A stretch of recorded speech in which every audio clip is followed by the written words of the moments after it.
ፒፕል ቱ ፒፕል ግብረሰናይ ድርጅትና ዩኒቨርሲቲ ኦፍ ግሎባል ሄልዝ ኢኩዊቲ በጋራ ለመስራት የሚያስችላቸውን የመግባቢያ ስምምነት ተፈራረሙ።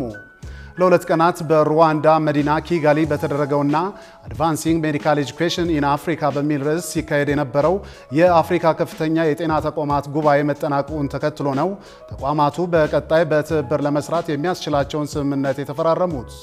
በሀገራችን ኢትዮጵያ በተለይም በጤናው ዘርፍ ላለፉት 25 ዓመታት በርካታ ስራዎች ሲያከናውን የቆየውና በሀገር ወዳድ ኢትዮጵያውያንና ትውልደ ኢትዮጵያውያን የተቋቋመው ፒፕል ቱ ፒፕል ግብረሰናይ ድርጅት መስራችና ፕሬዝዳንት ዶክተር ናውጋው መሐሪ ስምምነቱ በተፈረመበት ወቅት የዚህ አይነት ስምምነት መፈረማቸው ለሌሎች ተቋማትም አርአያ መሆን እንደሚችል አመላክተዋል።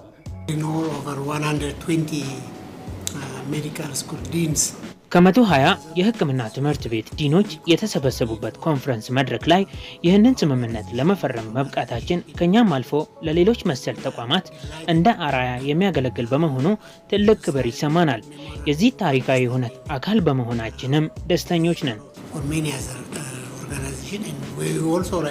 መቀመጫውን በሩዋንዳ ያደረገው ዩኒቨርሲቲ ኦፍ ግሎባል ሄልዝ ኢኩዊቲ ትምህርትና ጥናትና ምርምር ዘርፍ ምክትል ፕሬዝዳንት ፕሮፌሰር አበበ በቀለ በበኩላቸው በግላቸው ፒፕል ቱ ፒፕል ግብረሰናይ ድርጅት በኢትዮጵያ ውስጥ ሲያከናውናቸው የቆዩትን ተግባራት እንደሚያደንቁ ገልጸው በጋራ ለመስራት የሚያስችለውን ስምምነት በመፈራረማቸው ደስተኛ መሆናቸውን ገልጸዋል።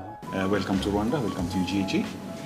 On the behalf of University of Global Health Equity ከፒፕል ቱ ፒፕል ጋር በጋራ ለመስራት ይህንን የመግባቢያ ስምምነት በመፈራረማችን ደስተኞች ነን። በኢትዮጵያ እየሰራችሁ ያላችሁትን ስራ ማደንቃለሁ።